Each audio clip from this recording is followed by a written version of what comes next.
Good afternoon and a warm welcome to all of you from the European Forest Institute. Thank you for joining this ThinkForest webinar on sustainable finance, biodiversity and forests. I'm Helga Pülzel, EFI's Assistant Director for Policy Support, and I have the honor to guide you through this event today. I'll give you now a brief overview of the agenda of the event and talk to you about a couple of housekeeping issues before we start. So first of all, please be aware that the webinar is being recorded and will be later made available on the YouTube channel of EFI. Secondly, if you wish to ask a question, please write it in the Q&A box, which you find at the bottom of your screen. But please don't forget to say who you are, name your organization, and also to whom your question is directed to. This will be really helpful. And finally, please don't forget to tag us with the ThinkForest hashtag if you're posting on social media. Our webinar today is divided into two parts. First, we will have opening words of EFI's new director, Robert Mavsar, who is himself an economist and has a long-standing international track record in forest research development, bioeconomy, and also economic valuation of ecosystem services and innovative business models. This will then be followed by Gert-Jan Nabuurs, who is a professor in European forest resources at Wageningen University and Research. He will present the results of our upcoming ThinkForest study on sustainable finance and biodiversity indicators that he coordinated. After the presentations, you may then ask a couple of clarification questions, just if you wish. The second part of the event is a panel discussion on private finance and biodiversity protection, where we invited 4 distinguished panel participants. There you will also have the chance to ask questions and contribute. With any further ado, let us now immerse ourselves into the event and invite our director to give some opening words. Robert, the floor is yours. Thank you, Helga, very much. And dear guests, colleagues, friends, it's really a pleasure to welcome you to this ThinkForest event, where we are embarking on exploring the complex relationship between forest, biodiversity, and finance. Maybe I don't really need to repeat that in the face of the climate and biodiversity crisis, it's an imperative that we undertake a fundamental transformation of our society and the predominant economic model. This transformation requires a shift toward sustainable practices that prioritize the enhancement, preservation, and restoration of our planet's ecosystems. In particular, forests, with their biodiversity and diversity of different solutions in terms of ecosystem services and products that they can offer, provide a vast potential to mitigate this crisis and foster resilience. However, unlocking their potential requires the participation of all parts of our society. Not only the public, but also the private sector, with its capacity of investments that can be directed towards forest conservation, restoration, and of course also sustainable management practices. So aligning these financial incentives with biodiversity goals, we can harness the power of private investments to drive positive change and secure a sustainable future for the generations to come. That was also the ambition of the European Union when they actually tried to redirect financial flows towards sustainable and climate environmental commitments with their sustainable finance strategy and the related legislation. Central to which is also the EU Taxonomy, which in my opinion is a rather groundbreaking initiative that aims to establish a common set of indicators and criteria for classifying sustainable economic activities. But like very often when it comes to policies, they look very good on paper and all their noble intentions, but normally the challenges persist in defining the practicalities, the implementation criteria. In particular, in this case, we are talking about the forestry activities. As mentioned, the private finance, in my opinion, also with the background in economics, have a crucial role in play in driving biodiversity conservation and enhancement and also to drive the change of our society and economic model. The finance sector doesn't only possess the resources, but more importantly, maybe even the influence that is needed to catalyze this transformative change on a global scale. By aligning financial incentives with biodiversity goals, we can unlock a vast reservoir of capital that can be employed in a way that is positive for the nature and for the society. However, we need to understand that if we want that the private finance or the finance sector fully embraces the biodiversity protection enhancement, we need to make not the case just on moral grounds or by prescribing limitations, but also on economic ones. We must demonstrate that investing in biodiversity is not just the right thing to do from an ethical perspective, but also financially prudent and lucrative. Namely, studies have shown that biodiversity loss possesses significant risks to businesses, including disruptions to supply chains, increased regulatory scrutiny, and reputational damage. Conversely, businesses that actively contribute to biodiversity conservation can gain a competitive edge, enhance their brand value and reputation, and also secure long-term resilience. Therefore, in my opinion, it's of utmost importance to facilitate decision-making for the finance and private sector investors and to reward actions that are good for our planet in all its diversity. So as we are now looking deeper into these questions during this event, let's keep this aim in mind. I hope that we can engage in a fruitful discussion, share our insights, and explore the course towards the future where sustainable finance and biodiversity conservation go hand in hand. Thank you, and let's make the most out of our time together. Thank you, Robert, for your inspiring word. And I would now like to briefly introduce our next speaker, Professor Gert-Jan Nabuurs, who has an outstanding research career, publishing in the most esteemed science publication, Science and Nature. While I'm unable to present or go through all your career steps to the full breadth that you would actually deserve, I would just like to point out that you have a background in European scale forest resource analysis, and you're also one of the coordinating lead author of the IPCC report. Gert-Jan, the floor is now yours to present the latest from Science to Policy Study on Sustainable Finance and Biodiversity. We're very much looking forward to this. Thank you very much, Helga, for this invitation and for these kind words. And also, Robert, thank you very much for the introduction. And then I will share my screen. It should work now. I think, yes. I think you will see the opening slide now. Thank you very much indeed for the opening. And I'm very happy to present to you the results of the study, how to link finance to forest biodiversity, what the science can tell us. And indeed, I'm Nabuurs from Wageningen University. I'm very happy, and I also want to emphasize the co-authors on whom my behalf I present this: Anna Begeman, Stephanie Linzer, Johan Payet, Davide Pettinella, and Sofus Ermgassen. So very briefly, the setup. I will first introduce you biodiversity. What is it in forests? Why is it so complex? And the role of forestry in this. Very briefly then about the EU Taxonomy. Not all of the audience will know this in detail. And then the step towards making the taxonomy operational. Robert already emphasized the practicalities, how to do this. Then we will get to the indicators and the thresholds that we defined in the author group. And I'll deepen this a bit with some examples and also the monitoring challenges and some of the novelty in the monitoring. I will come to conclusions.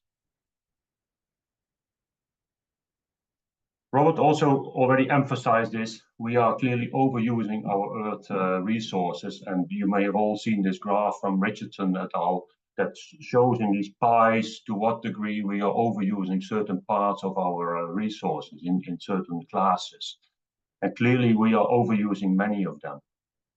The EU Sustainable Finance Initiative tries to steer the investments in a way that the investments go in a more greener directions for all the sectors. So this is not only about forestry, but the Sustainable Finance Initiative is about all the sectors, but also forestry.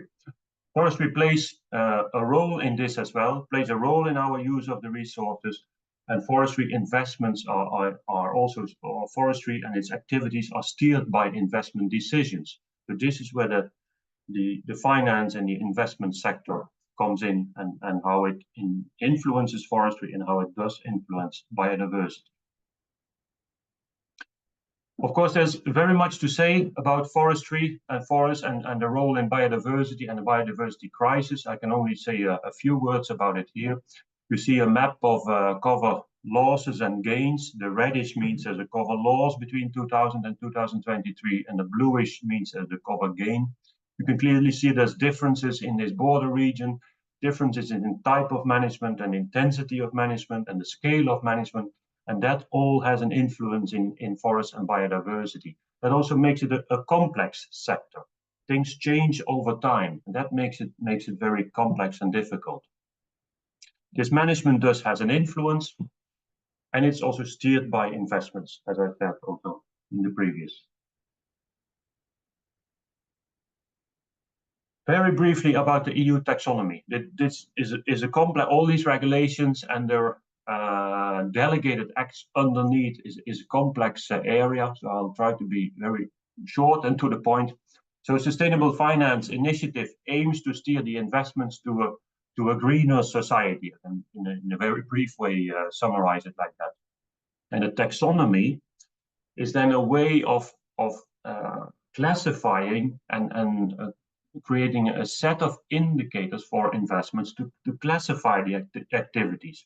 Which activities are green, you can say, and which are not so green. And you need to set clear boundaries for that, and you need to set thresholds and the thresholds for the indicators for that. And that, in some sectors, well, you may have heard a little bit in the media about, for example, natural gas and nuclear energy when that comes into the media.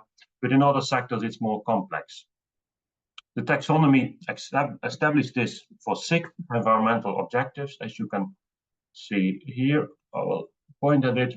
Under the Climate Delegated Act, there were 2 areas as well, 2 objectives, and this has been published already.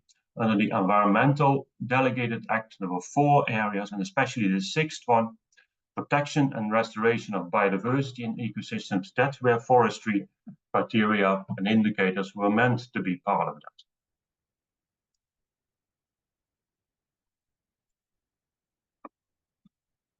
A little bit more on the taxonomy. So it is a classification, as I said, of which activities contribute to environmental objectives and which not. And it's very much a reporting directive. So big companies, the large and listed companies, have to report how they invest and in what they invest. And then they have to classify it, but does it comply to the Sustainable Finance Initiative, or does it not comply? So they have to report that. It's a reporting obligation. That's reported to financial market participants, and then products also get that characteristic. Does it comply to the Sustainable Finance Initiative, or does it not comply? This is very briefly how the taxonomy will work and is working. We're not starting from scratch. As I said, the Climate Delegated Act was already published in 2021, and that already has a basic set for biodiversity criteria, the so-called do no significant harm criteria. And I will just summarize a few of them here. For example, it says you should ensure a good conservation status of a habitat, exclude the use of invasive alien species, ensure quality of soil, etc., excluding the conversion of for example, high biodiversity types of forests. So that already has a basic set, but it's not very quantitative. It's still very descriptive.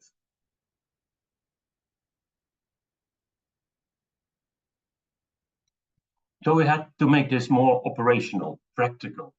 The Commission already had to do that. And the Commission, they commissioned a technical expert group formed in 2021 to set up these forestry criteria under the Objective 6, as I mentioned, it is protection. However, that led to a lot of discussion.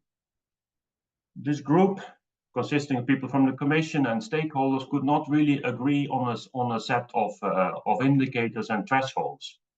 And so it did not agree result in an agreed final product. And so the forestry is still sort of outside the taxonomy at the moment.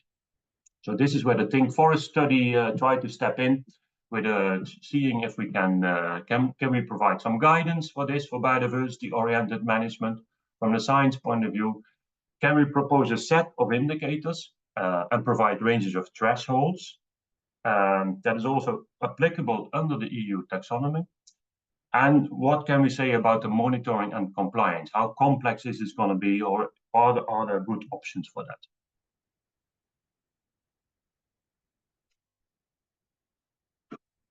A very little bit about biodiversity in forests.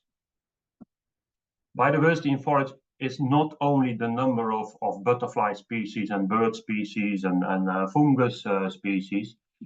It's more than that. It has all sort of aspects like landscape biodiversity is different at the habitat scale, the smaller scale, it has certain characteristics than the species, what I mentioned, but also at the gene level, there is a certain biodiversity. Forest management modifies all of this at different scales in space, from the tree to the landscape, but also in time. If you do a measure now, it may still have an impact after 80 to 100 years. So also in time it varies, and it makes designing indicators extremely difficult.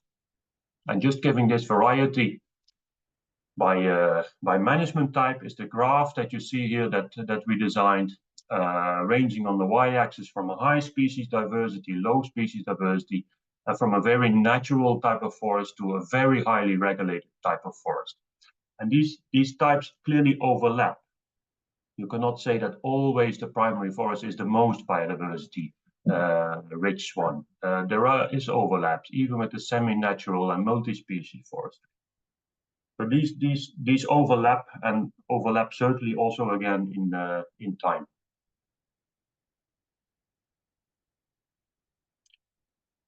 So now we come basically to these indicators and thresholds that we designed. And Stephanie Linse already quite a long time ago came up with what are characteristics of good indicators.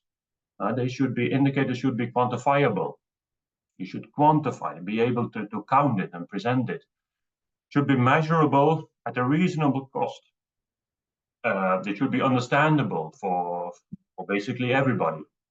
The choice of scale has an influence on it. What scale are you measuring? And it should be able to include a threshold. You know, when do you step over to the decision? Well, now it's just, for example, it complies to the Sustainable Finance Initiative. This threshold is then a minimum value that you want to go over. For example, there in the right, you see a big beetle. Even if it's a big beetle, it's relatively maybe easy to find it. But even these beetles are difficult to monitor. They can fly, they change space, they change in time. But instead, you can also, for example, monitor the amount of big dead oaks.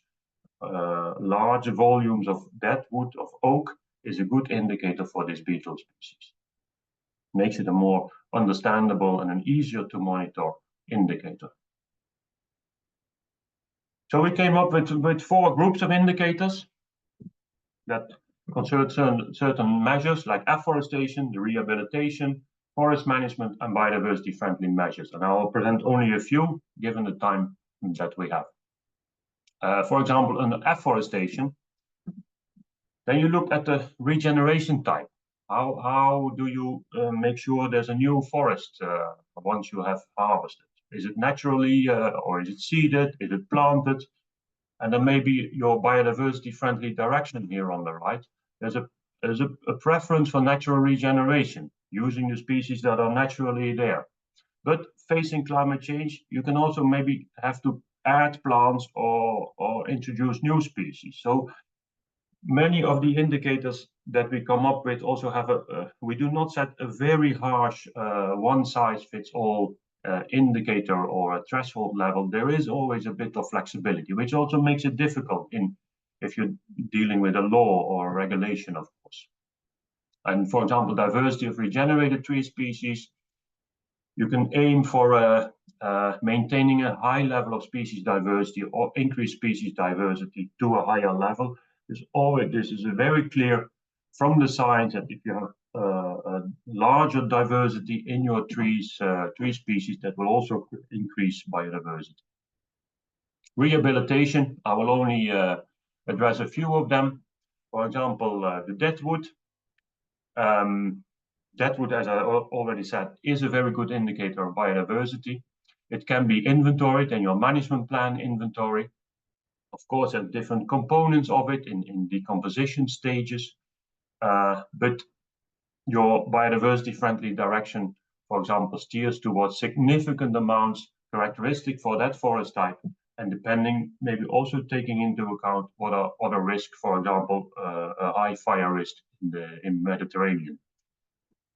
Habitat trees, up on here. A habitat tree is an old veteran tree in which there may be cracks and holes, like in the one in the picture that you see here. There are cracks and holes. That's a place for insects and fungi to develop in that tree. And these habitat trees should be in a biodiversity oriented management, should be there in an increasing amount up to a certain, of course, a certain level. Clear cuts always give rise to discussion. For example, you could say no clear cuts on steep slopes, no clear cuts in habitat type forests, and aim for small clear cuts. This, and already many countries already have some regulation in that they stay under 2-3 hectares or maybe even under 1 hectare. So for Europe, this is not even such a highly disputed one, I would think. A few ones on forest management. For example, on soil degradation, it can be physical or chemical degradation like acidification. Here you could say in soil you would like to, in taxonomy compliant forest management, soil degradation should absolutely be minimized. E.g., no soil rutting. If you go in with heavy machines, you get deep compaction there, and maybe you can plan that in another way to minimize that soil rutting. You always also try to reduce degradation. You try to reduce erosion on slopes. That sort of management that would reduce your soil degradation. You could take a look. Riparian buffers. These are, for example, buffers alongside streams and lakes where you leave your forest standing. You will always like to maintain those riparian buffers and increase them at a certain width along streams. Maybe difficult to set whether it should be 20 meters or 30, 40 meters. That can depend a bit on your habitat type, but this is a measure that will certainly be biodiversity friendly. And the last group, for example, well, of course, strict protection is also part of it. The share of forest area under strict protection regime. This could always be a certain share of ecological valuable forest area. We keep this in the report. Well, we give examples, and here it's called a certain share. Well, that's of course a rather vague term, but whether it's 5% or 10%, that can still be part of the discussion, and that can be part of how you distribute your forest management across the landscape, and where you allocate these strict reserves.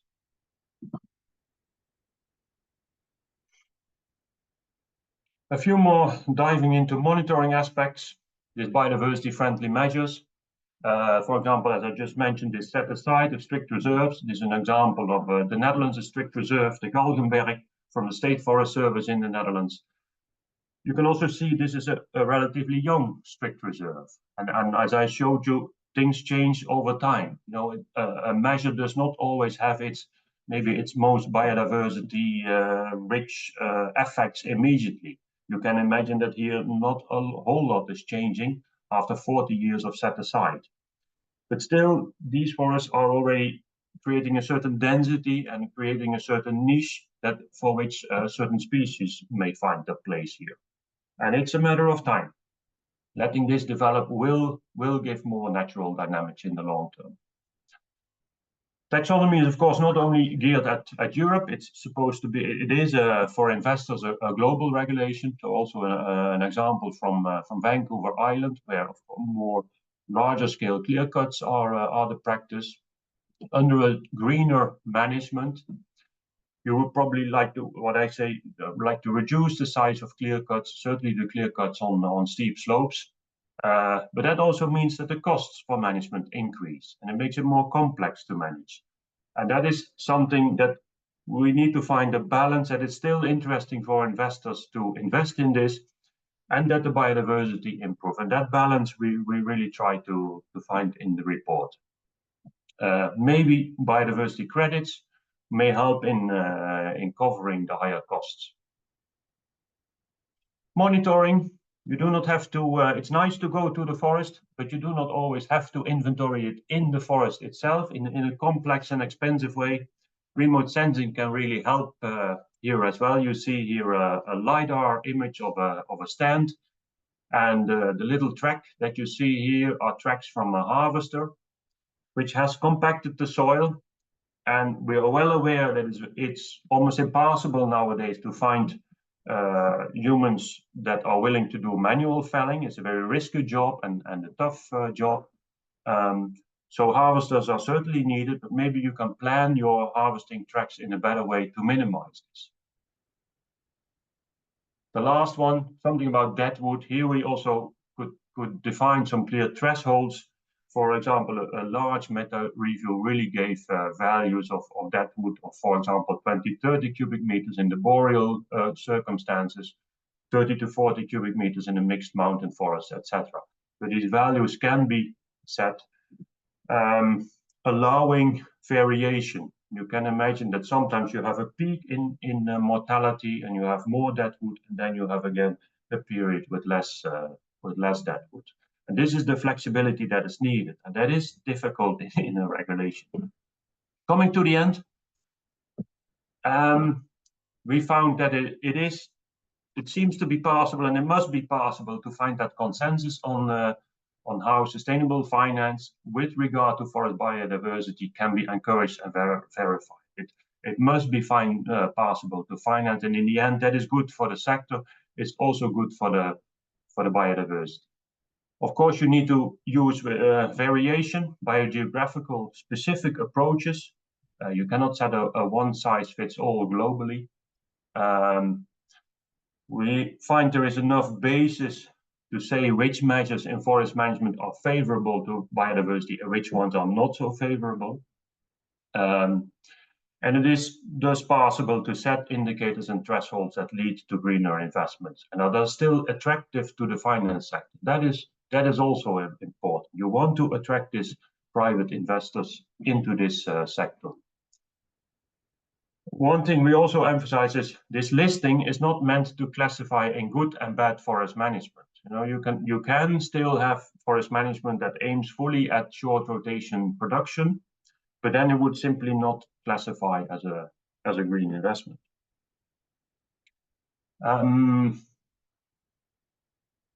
So it makes it a challenging sector, as we say. This diversity in types and variety is a challenging sector in a regulation. Thresholds that we presented is just first examples. They have not gone through a stakeholder process yet. Hopefully they will. I showed some novelty in the monitoring and the reporting and such, but it is a challenging sector. It is easier to report for one energy power plant than for a forest area far away in a remote area. That is a very challenging sector. And there's always a risk here of some clever bookkeeping. This is always a risk here. So I said many novel monitoring methods are available. And apart from this, we are also convinced that the Sustainable Finance Initiative alone is not going to do the big job. It will also need other strong policies alongside. And then I want to again thanks the EFI team, Helga Pulsel and Rach Colling and others, and the reviewers for making this possible, the EFI's Trust Fund for making this possible, and again here the co-authors of the study. And then I hand the word back to the panel and to Helga. Thank you very much, Gert-Jan, for this comprehensive overview of the study. You made us now all very curious to look into the study once published in about 2 weeks. But now I would like to give the floor to Diana Tuomasjukka, who is the head of the Bioeconomy Programme at EFI. And we share the screen here, so it will be a sliding handing over of the panel. So let me show you Diana. She holds a PhD in Sustainability Impact Assessment from the University of Freiburg, and she works very much on cross-sectoral approaches to sustainability and circular bioeconomy and innovation. And Diana, I would now like to turn the panel to the floor is now yours, and please introduce our panel to the audience. Well, thank you very much, Helga, for those kind words, and thanks, Gert-Jan, for this introduction. I would also like to invite the panelists to switch on their cameras. Thank you very much. It's my great pleasure to moderate this session on private finance and biodiversity protection, conflicting or complementing courses of action. Before I introduce my panel, I will have a request to the audience. Could you please write the questions into the chat? State to whom you want to address the question, and also state your own name and institution. We will have 2 rounds of questions to all of the panelists. One where we first look a bit more on the role of the private sector and elaborate on challenges and opportunities from the different representatives face. And in the second row, we will look more into the questions of management, measurement, monitoring data, and so on. With this, it is my great pleasure to introduce my panelists. First, Cornelia Frenz, who is the Director of Governments and Sustainable Investing of the ECBF, the European Circular Bioeconomy Fund. Pleasure to have you here. Thank you for having me. Thank you very much. Then Esa Jussi Viitala, who is a Senior Scientist in the Bioeconomy Policies and Market Research Group of Luke, the Natural Resource Institute in Finland. However, and more important also in this session here, he is also a member of the European Commission's platform on sustainable finance. Welcome, Esa Jussi. Thank you for the invitation. Wendelin van Gravenreuth is the head of the liquid forest assets forest at MEAG. MEAG is the asset manager of Munich Re and Ergo. Welcome, Wendelin. Excellent. And last but not least, Fanny Pom-Lange is the Secretary General of CEPF, the Confederation of European Forest Owners. Very happy to have you all on board. With that, I dive directly into our first round of questions, where we will focus a bit more on the role of the private sector and what are the opportunities, but also the challenges that arise from sustainable finance coming from the private sector. My first question is to Wendelin. MEAG is an asset manager, and you are responsible for acquiring and managing forest assets. How can the objective to protect and enhance biodiversity become a business or sustainable business case to invest in? And what are the challenges for private investors from your point of view? Thanks, Diana. So maybe just firstly, biodiversity is certainly more and more becoming of interest for investors. So, especially also for a company like Munich Re, which is a large corporate, and, in the first place, our business is insuring and reinsurance. However, biodiversity, and especially by shareholders, is also raised at our kind of general assemblies, etc., and is creating a need for our company also to act in this context. Maybe just as a general statement here, there are different sources of funding out there. So if you talk about investors, there are a wide variety of different just types. So from private investors to who have maybe philanthropic ideas to, let's say, institutional investors like Munich Re is. And depending on what type of investor you are, you have different requirements and different maybe ways of looking at the assets you invest into. Then, you know, each and any investor, maybe to stress this again, outside, let's say, of philanthropic investors look for return, you know, and this is something I want to stress here again. And now kind of bridging over to the topic of biodiversity, you know, so what I find, or what we find as probably the most challenging part, is how to generate return in context of biodiversity, meaning, and now maybe also circling back on what Gert-Jan has been presenting now in context of ideas on how to measure biodiversity and how to improve biodiversity. You know, from my viewpoint, each and any of these measures that he presented, you know, it comes with costs, you know, and it comes with restrictions, meaning, you know, if you reduce the size of a clear cut, you know, your cost of managing the forest will increase. If you introduce an indicator on how much deadwood you want to have out in the forest, and you know, this increases the cost in the sense of you just let volume out there, then you need to monitor all of it, etc. So at the end, and each and any of these measures reduce the cash flow of your investment going forward. And it's really simple, like with any stock, you know, the less cash flow you have going forward, the lower your net present value, right? And so I think what the main challenge is here is that nature or biodiversity doesn't have a value or a price, and meaning if we can't price it, you know, it just comes at a cost, and an investor again, you know, looks at different investment opportunities, and maybe again, even especially if they are regulated, for example, investing for pensions, you know, you need to strike certain return hurdles, and if you can't do this, and then maybe from a regulatory perspective, you have to comply to higher standards, etc. It's very simple. You will just not be investing in such assets, right? So, you know, so I think really cutting it short, you know, I think the biggest issue here is that biodiversity itself doesn't create cash flow, and if you have no cash flow, you know, you can't, you can't price something, and hence you wouldn't be investing into it, you know. So, yeah.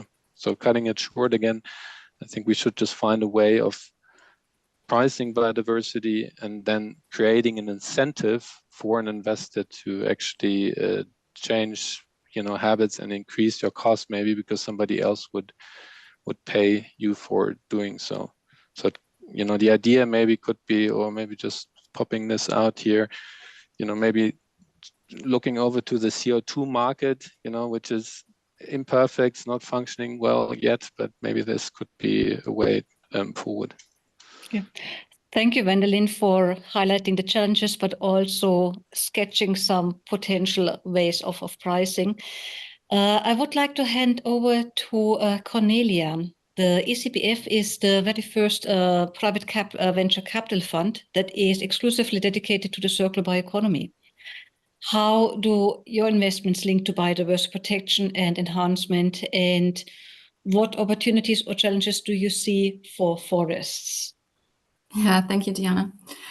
So actually, I had thought of my answer, and a lot what I wanted to say was just mentioned by Wendelin, but maybe just to tell you how our investments connect to biodiversity. So we have basically 4 different sectors that we invest in. So the first one being AgTech and the blue economy, and then we've got industrial biotech, we've got packaging and construction, and then we've also nutrition and food tech, basically. And I would say that the sector that's most relevant when it comes to biodiversity most certainly is the AgTech sector, so agricultural technology and blue economy. But we also add to that sector forestry. And we've got some examples when it comes to increasing biodiversity, but most of the times, or some examples that we invested in, but most of the times, these are solutions in the AgTech space.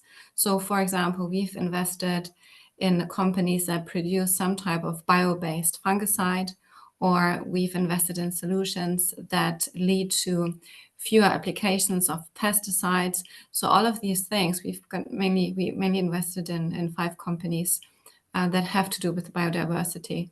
So all of these things are basically applications for farmers that help them to protect biodiversity, but at the same time, they generate a cash flow for the farmers. For example, we've got this insect trap that you can place on fields, and that trap is connected to an app. And so the farmer can find out with the help of this app and also with the help of the trap how often he or she needs to travel to the fields to apply pesticides. And when you've got this app and you know that you don't have to go today, you kind of save time and you save money as well. So, and when it comes to forestry, I think a lot of arguments were already mentioned. So we haven't done any forestry investment yet. And that's due to several reasons. So Wendelin already pointed out that it's really difficult to quantify the benefit that's caused by investing in forestry. So we know that I think the total value of intact forests and also the services that stem from forestry amount to 150 trillion US dollars. So one would think that there's a wealth of opportunities to invest in, but it's just really hard to quantify biodiversity, and it's really hard to quantify how this could be a beneficial investment, or how those investments could be beneficial from a financial point of view. So I consulted our AgTech team before this call, and they also said that another thing that's quite challenging next to the lack of quantification system is basically also how the owners of forests are organized. So there are many times families that own the forests, or maybe communities, and they are rather slow when it comes to acting. So they are also not very well organized. So investing with them sometimes is a challenge too, because you get really slow reactions, and the ownership of forests is also quite fragmented. And so when it comes to carbon markets, so we experienced some scandals in the recent past over the last 2 years, and this makes us cautious too when it comes to carbon credits and offsets. So that's quite difficult, and these are basically our main challenges when it comes to forestry. Thank you very much for opening up the type of investments with some nice examples, but also on the challenges and the different solutions. Thank you very much. I would like to hand over to Esse Jussi. As a member of the European Commission's Platform on Sustainable Finance, you were quite closely involved in this discussion that have so far, unfortunately, not succeeded in a set of criteria for forestry. How do you see the possibility of agreeing on science-based criterion indicators for forest biodiversity protection and restoration? Because we heard now it's quite very difficult. So what are the options in future? But also, what are the barriers from your point of view? Esse Jussi, the floor is yours. Thank you, Diana. That's a very good question. I would start by drawing the bigger picture, in the sense that when we talk about taxonomy, we talk about voluntary system. It is not mandatory, but on the other hand, the taxonomy is leveraged by the corporate and financial undertakings reporting, which is quite strong leverage at the moment. So at the taxonomy, it goes by activities, and forestry is just one activity. Currently in the taxonomy, there are about 140 activities. It goes by NACE codes. That's a structure that has been adopted, and like in the presentation, it was mentioned there are 6 environmental objectives, 2 for climate, and then the rest for other environmental issues. So this is about environmental objectives, and also taking into account the social safeguards. And I would like to, when we talk about opportunities and barriers and challenges, I would like to remind that We have the Climate Delegated Act concerning taxonomy in force. And in the Climate Delegated Act, we have already 4 forestry activities.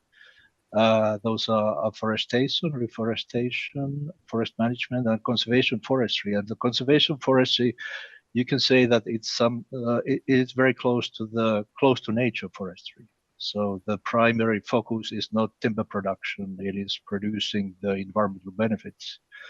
So we have already something for forestry. We have agreed of that about 2.5 years ago. And like also in the presentation, those have substantial contribution criteria and also the do no significant harm criteria. And also they relate to biodiversity. And if you look at those, like Gert-Jan was showing, they are very interesting. They're very, in many cases, they might be very demanding also. So there was also a proposal by the platform, or actually it was by the platform, yes, about 2 years ago, that extending the taxonomy to cover forestry, and the objective would be biodiversity protection and conservation.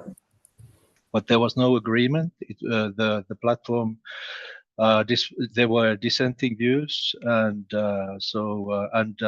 some external experts were also used in the last stages of the work. But then the work did not proceed. But I think at the moment, I think that it should be possible to design such criteria concerning also biodiversity. But and actually, when you compare the Climate Delegated Act forestry, there it's about the criteria is about 10 pages, and when the platform formulated similar criteria for forestry and biodiversity, it was about 100 pages. There was the rationale also included, but still it shows that it is much more difficult when we don't have one single measure like the greenhouse gas emissions. So, but the complication is that you should design the criteria so that it would be ambitious, and it would solve some of the environmental challenges or contribute to them.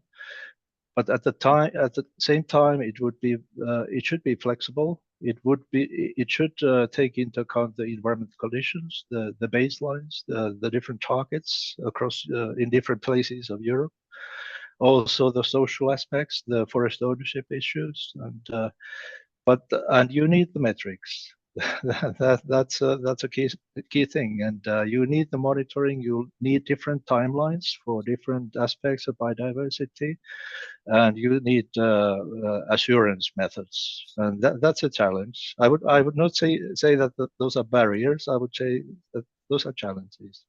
Thank you. We were asking for the challenges, so thank you for opening them further up. You also mentioned the forest owners, and with that, I would like to hand over to Fanny Pom to bring in the perspective of the private forest owners. So how can forest owners be motivated to look for private funding opportunities in order to maintain or to increase their biodiversity in the forest? How does also the size of the property or the type of forest owner play a role? Can you give us some insights, please, Fanny? Thank you. Thank you very much for the invitation. So indeed representing the voice of private forest owners today. So just to set the scene, there are around 15 million private forest owners in the EU, and they represent around 60% of the EU forest area. So obviously, of course, if we discuss how finance can help the forest sector in enhancing biodiversity, forest owners are definitely a key actors. First of all, the question of private funding or sustainable finance, generally speaking, is to us linked to the ongoing discussion about the payment for ecosystem services, which is behind, meaning how to give a value to some services that forest owners provide to society, and they have provided that for decades, and most of these services for free. So actually, it's good news that we discuss today how to possibly bring some solutions to give a value to these other services, including biodiversity. The question of motivation of forest owners is, of course, key if we want to make it work. And I'd like to highlight maybe three areas of thinking for this motivation. First of all, of course, the motivation would probably depend on the level of ambition expected. How this level of ambition would be defined, would it be locally suited, and how it would be measured. So that's exactly what we started to discuss here. The second point for motivation that we haven't touched yet is everything related to the contractual terms. The amount of money, when the money would be provided to forest owners, before, when the project starts, in the middle, after, and of course, so the what if under a private funding for biodiversity, what if things are not going according to the plan? Because we know that for forest owners, one of the only certainties they have is the uncertainty of what will happen in their forest. So all these contractual terms related to insurance questions is also key. And last but not least is also how to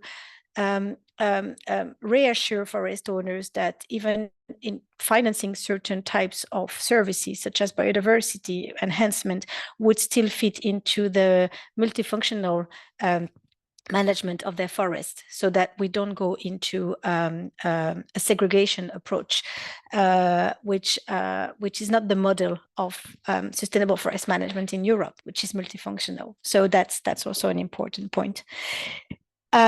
To your question about the size of property, which was also mentioned by Cornelia, the fact that, yes, the forest ownership structure is rather scattered.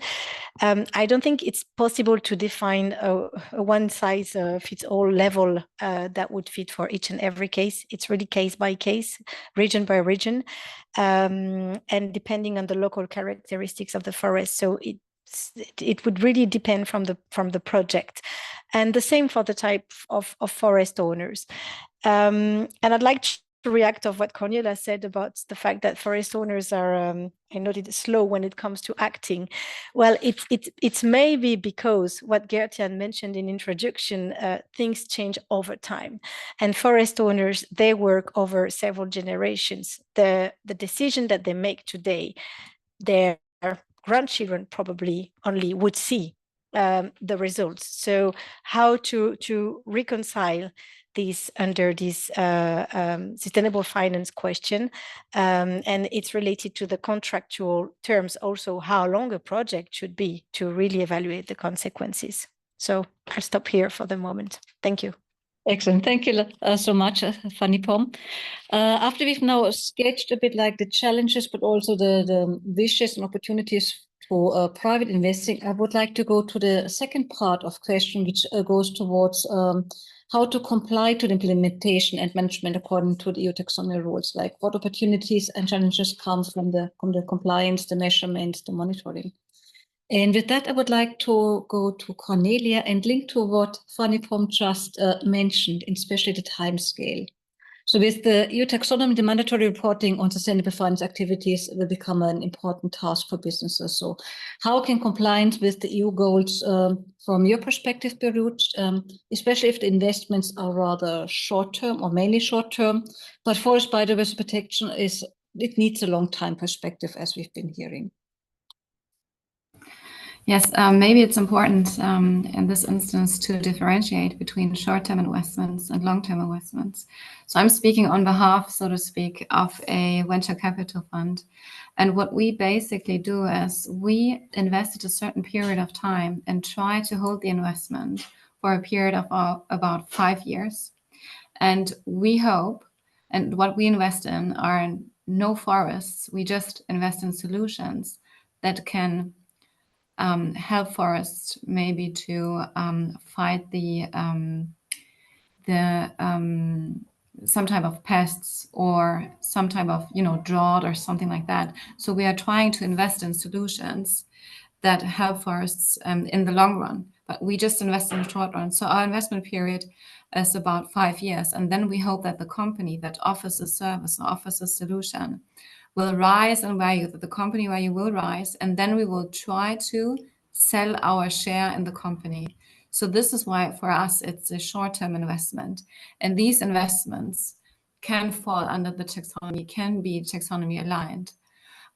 But we need to distinguish from that the long-term perspective that forest owners have, right? You can classify forestry, I think, itself, as Jussi mentioned before, you can classify it as taxonomy aligned. But what we do is basically we just do short-term investments, and after we sold our share in these respective companies that offer these solutions, the companies will continue to exist and support the forests in the long run. Right? This is just where we hop in, just very quickly, just for 5 years. We try to make such a solution flourish, and then it hopefully will serve forests in the long run. But our investments can be taxonomy aligned, and then apart from that, the forestry activity can be taxonomy aligned. Thank you very much for this clarification and for opening up the goal of your investments, because this understanding is quite important for the different actors. On a technical thing, I know you need to soon leave to an airport, so thank you very much for joining. Anytime you need to leave, feel free, but with the rest, we continue onwards. I think I still have 15 minutes or something. Excellent. Then stick in here. We appreciate this. All right, I would like to go next to Fanny Pom on what are the challenges and opportunities in the EU Taxonomy regulation that support forest owners in the daily management of the forest. So how can the efforts towards biodiversity protection be monitored in relation to potential private investment to the forests? Things that they're doing anyway or that might want to do in addition. Thank you. I'll try to keep it short as much as possible because we have a lot to say about this taxonomy regulation. First of all, I'd like to start on a positive note that when this regulation was published, there was a positive reaction from forest owners because sustainable forest management is part of the regulation, and we thought it was good news because it is a sustainable activity. When the challenges started was when the work of the platform and the tag started to define these technical screening criteria. We mentioned the climate one, which have been decided, and here we are still waiting to see what are the benefits or what could be the benefits for forest owners. It's still not clear. But going back to the biodiversity screening criteria, yes, indeed, they were not yet adopted because they were very different views, and it was mentioned that there were dissenting views in this discussion, and indeed we were among the ones. We were a member of the platform, and we published or expressed dissenting views for the reason that we thought that the recommendations of the platform were too rigid, too high, and too one size fits all. So we could not support this approach, which would miss the biodiversity differences across regions and the multifunctionality of forests. So this is where we stand. But of course, we very much agree that there is probably a solution to find. There is room for finding a way forward. And for the next steps, I'd like to echo some of the messages from the keynote speech from Gert-Jan. The use of biogeographical specific approach to us is key. So not what size fits all, but try to really build on the local circumstances of the forest.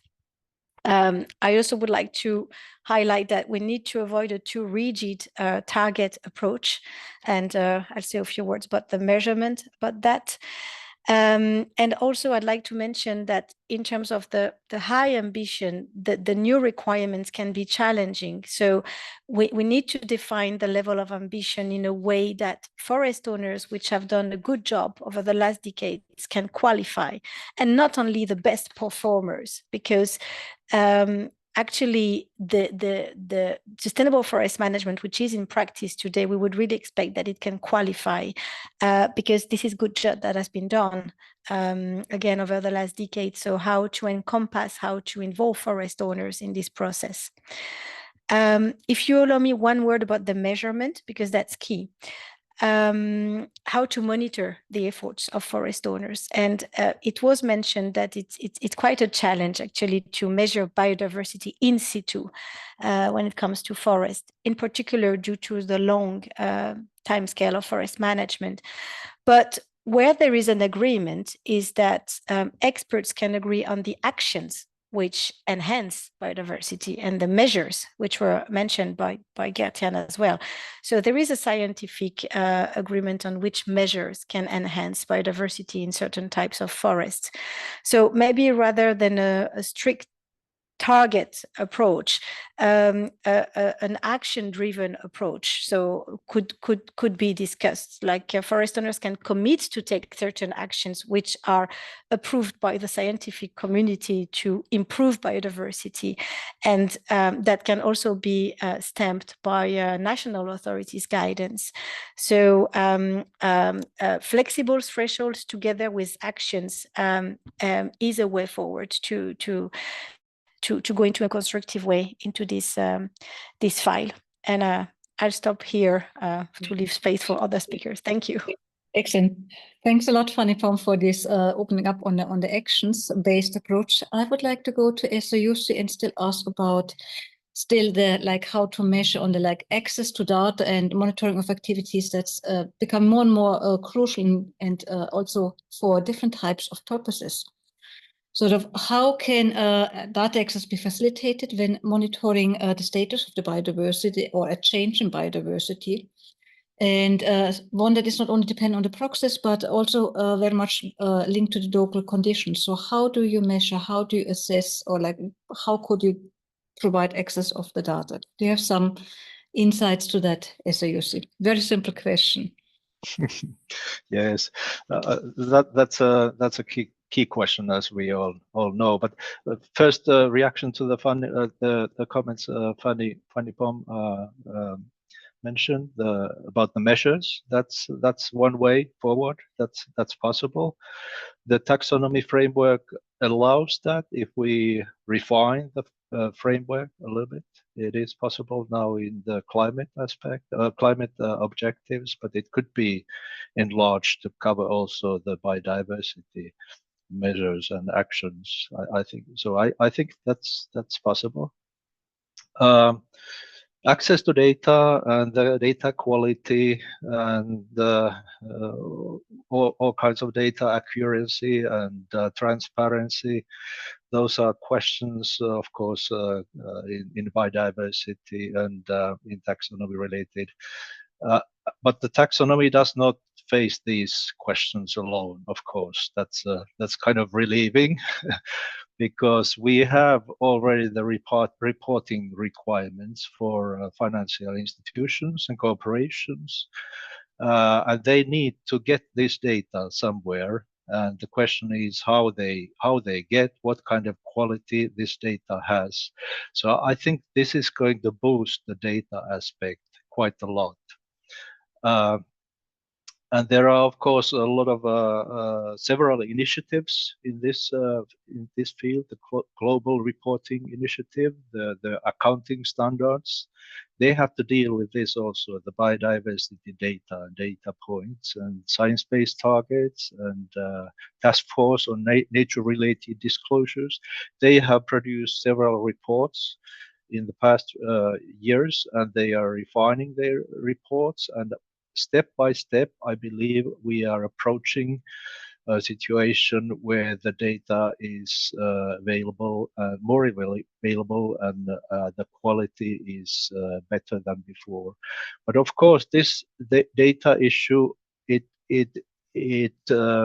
relates also to other EU proposals concerning land use and forest, like the forest monitoring, nature restoration, the Renewable Energy Directive, carbon certificate removal certification, payments for ecosystem services, like it was mentioned, the corporate sustainability due diligence directive. All these have to collect the data. So it would be important that we have a coherent view, and all these would be aligned.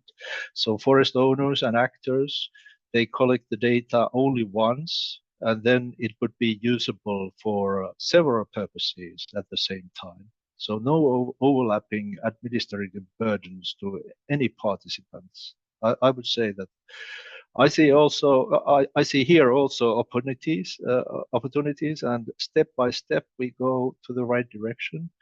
When it is the right time to say that we have the data and we are confident enough to make some quantification and quantifications and overall pictures about diversity, the baseline and the development.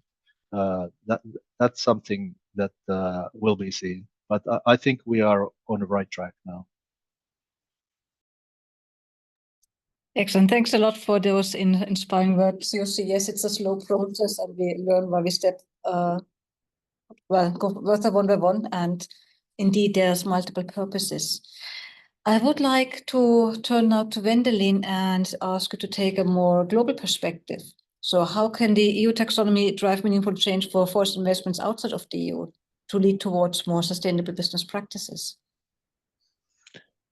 Yeah, frankly, already today, the taxonomy is creating kind of a new baseline then, or a new framework then for investments elsewhere. So each and any investment that I'm responsible for, at the Munich Re or MEAG in the US, in, I don't know, Australia, New Zealand, etc., other regions, we use the taxonomy as a basis now of collecting data, right? So, and if you, I think if you would, I think take European investors, I think they would probably be up to 30% or something like that of investments in forestry in other regions like the US.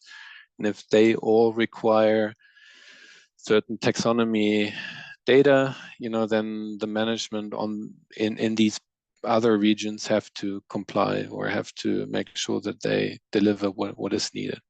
Right, so this is, I think, already creating some kind of standard, and is creating then the baseline, for data collection, and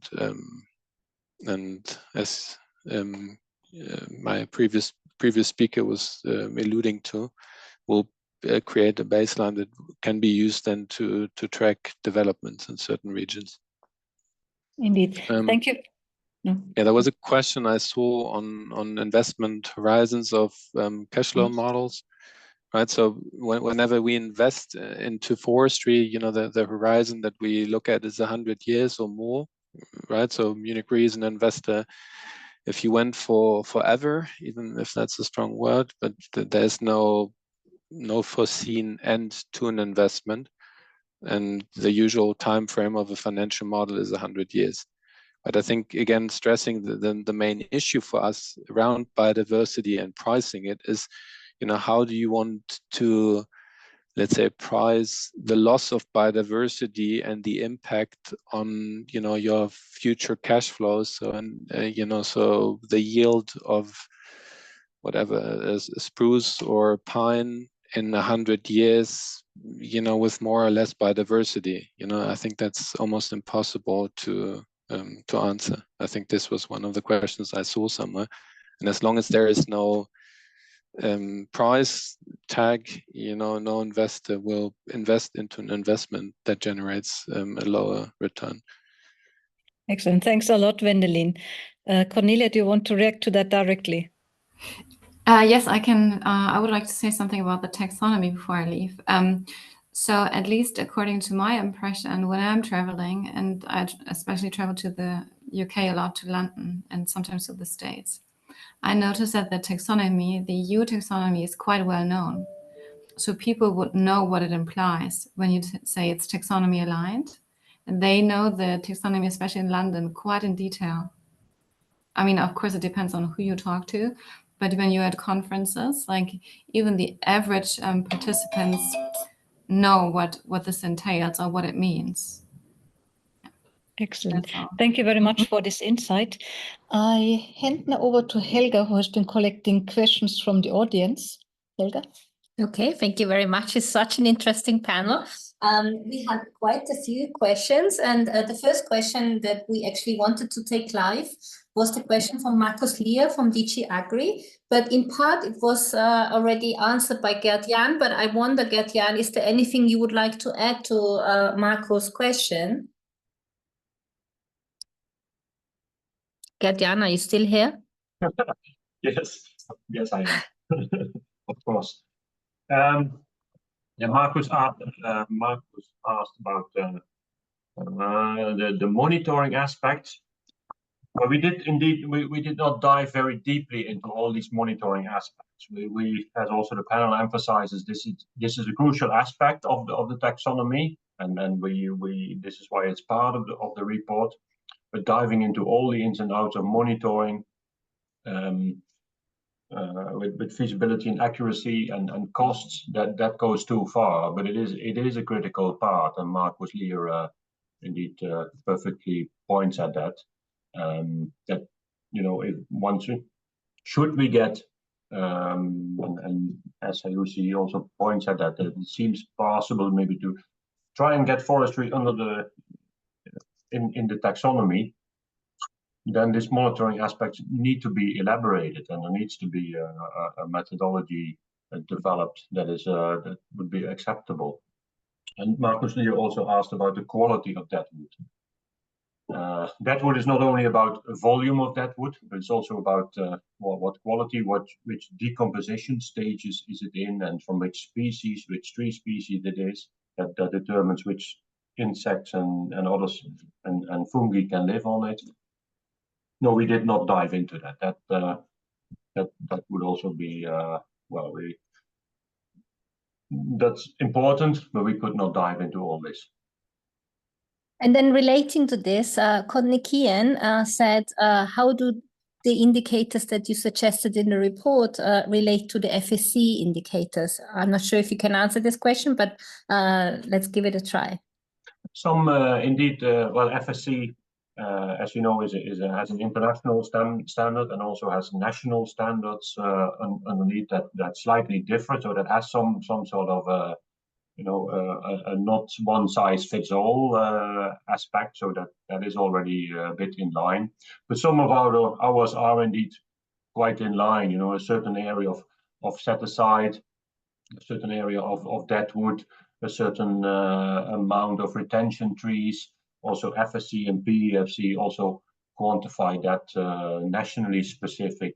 What targets should be met. So there's certainly some overlap or alignment, which might also make it easier to get this whole thing going.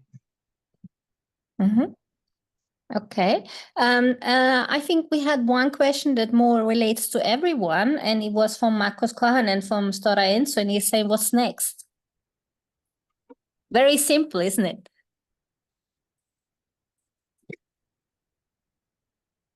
Who wants to step in? Yeah, maybe can I just try? Yeah, so you know what I was just thinking about is, you know, I think what we all agree upon is that we need more funding for forestry, right? So we want just more, frankly, more cash, more investments into forestry. And then what I'm pretty certain about is, and maybe Fanny, you can echo this also, is the more regulation you put on top, the more rules you kind of develop around it will not lead to more investments. It will lead to the contrary. You know, that's what at least I see at Munich Re now, and you know, I used to work in Brussels as well. You know, there's just hundreds of people now, or I think we spend like 100 million euros a year complying with reporting at Munich Re level. You know, maybe you could do also something else with this funding, right?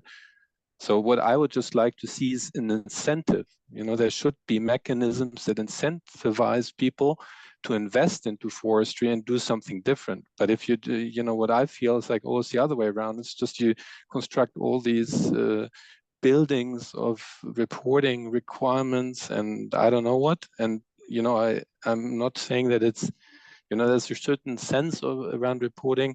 Otherwise you can't measure something. Point taken. However, I would like more funding, more incentives than disincentives, or creating mechanisms that will shy people away.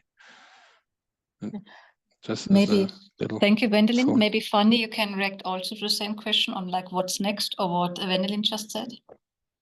Yeah, I can only agree. Now ending this period of 5 years of Green Deal, which has been very intensive in terms of production of forest-related policies and legislations. If you try to be in the shoes of the forest owners and you explained all these different requirements in different policies, deforestation, renewable energy, nature restoration, at some point, and then you bring an additional layer of requirements if you want your forestry to be considered sustainable, that may be a bit too much, or at least that doesn't help. It is essential that all the pieces of the puzzle are well perceived, well seen, and easily implementable, which is not the case now. So what's next? I think still the taxonomy regulation and the definition of an EU framework, it still makes sense, because I very much agree with what Wendelin said. We need to steer investments to forest. I think here everyone agrees. And having a framework which defines the basic rules and how it should be done can be positive. So in order to that the fundings and the finance doesn't go in all directions. So having a framework is good, but this framework should be flexible enough to allow, again, to take into account the local specificities of forest and the willingness of forest owners. So I think the what next is defining this framework, but in a way to make it work and useful, because in the end, this is what we want. We want this framework to be useful to steer investments, and in relation with all the other policies. I very much agree.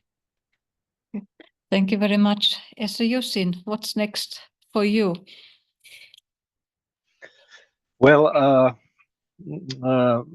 I have to say that we have to remember that the taxonomy has been in force less than 2.5 years. So it is very early, and the change has been very big. We haven't had this kind of system before in Europe, such extensive, such large scope, with the implication for the reporting also to all large companies, to all financial actors. So this is something totally new.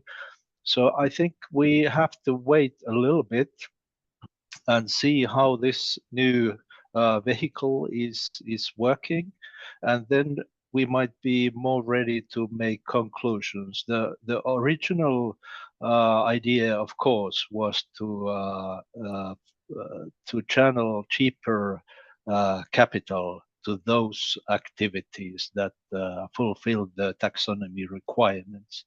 But how this has happened, we don't actually know. We have been requesting information by activities, what have been the financial flows, but to my understanding, such information is not available.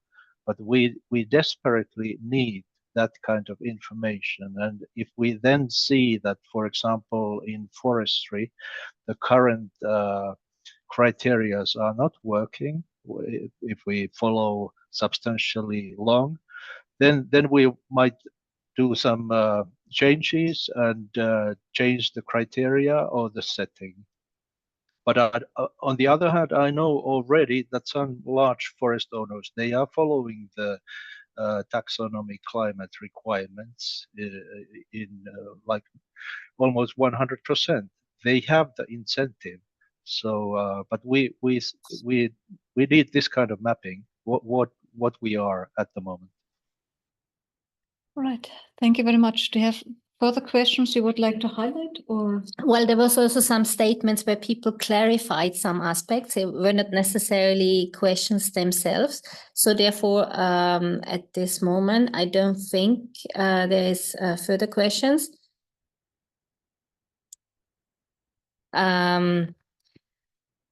If not, then maybe I have a very last question to the three panelists, and may I ask you in conclusion and in one sentence, what is the most important aspect of the EU taxonomy to look out for from your perspective, to round off this panel discussion? May I maybe start with Fanny Pom? Yes, very shortly.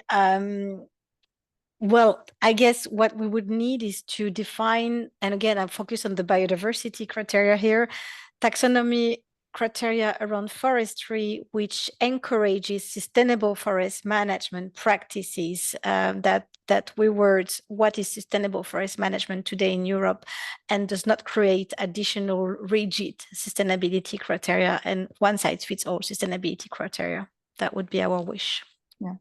Thank you, Fanny. Wendelin, one sentence. Yeah, it's a very boring sentence now, but let's say for what I'm kind of drilled to do now is, or taught to do, is compliance, right?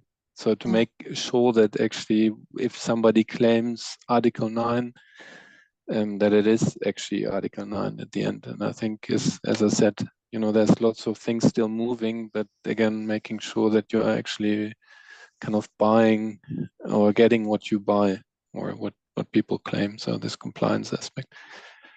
Indeed. Thank you very much. So Jussi, what's your takeaway? Well, I'm a scientist, so I would say that we should keep the science-based approach that's in the taxonomy level 1 legislation also. But at the same time, we have to look very carefully at the feasibility and also the flexibility. So we get the results that we are seeking for. Excellent. Thank you very much. With that, I would like to thank the panelists very much for your inspiring answers and the dialogue, and hand over to Helga. Thank you very much, Diana. I have to say I really enjoyed this panel, and it's now hard to say concluding words because how to summarize all of this. So instead of doing this, I would like to point out three main aspects that I found particularly important. First of all, I would like to say biodiversity is fundamental to us as a society. So conserving biodiversity is really in all of our interests. I know we continuously hear this, but I think we should say this more often. But, when we talk about biodiversity, some people just think it's a mixture of trees and species, but biodiversity goes well beyond that. And we heard this in Gert-Jan's presentation when he said that biodiversity also concerns gene pools, structural and functional diversity as well. It stretches across regions and landscapes. And I think while it's rather easy to grasp diversity in genes or species or even forest structure, it's very hard to grasp functional diversity. And I have now looked into a report that Bart Moos has authored in 2020, a very comprehensive report on forest biodiversity. And there he says that functional biodiversity is like the grammar that holds the language together. So functional biodiversity is something that holds the forest together, and it may be different in each and every forest. Mixed forests, of course, are more productive. They seem to be more climate resilient and also more multifunctional. So not only they give more professional satisfaction than monocultures, but they might also be more prone to biodiversity conservation enhancement. Also, monocultures, if you choose a second tree species, can also become more biodiversity rich, for instance. So, in other words, functional diversity forms the basis for our economy, including circular bioeconomy. So to avoid biodiversity loss means also decrease threats to our ecological, social, and economic stability. And the good news is that in a recent global meta study that was published only last week in Science, that conservation really works. In 2/3 of the cases in this meta study, actually an improved state of biodiversity could be shown, or at least it could be slowed. So it makes a difference if we together invest in biodiversity conservation, but also enhancement. Then my second point is about the EU taxonomy. I think we have heard now today quite comprehensively that the EU taxonomy is not about sustainability or additionality, but about the idea of greening finance. And of course, while we still think that greening finance can also increase sustainability and additionality, as this is also in our society's interest, protecting and enhancing forest biodiversity does, however, only work if the financial means are also available in the long term. And as we heard today, long-term commitment from the financial sector is important, but maybe combining different products and services, but also developing new business models could help to enhance forest biodiversity and also maintain forest biodiversity. Last but not least, we heard in the panel discussion that policy matters and politics matters. While in the last 5 years, many policy instruments in the EU context have been issued, also many have been issued in the national context, and the coordination of policy instrument is really important to be able to decrease barriers in forest investment and here in forest biodiversity investment. And the recent report from the EU European Investment Bank Group, the EIB, has pointed towards these barriers of investment for forestry. And this report clearly shows that this policy integration of policy instruments and the targets could help also to decrease the uncertainty and maybe also risk for investment, which we are looking for to attract finance into biodiversity protection.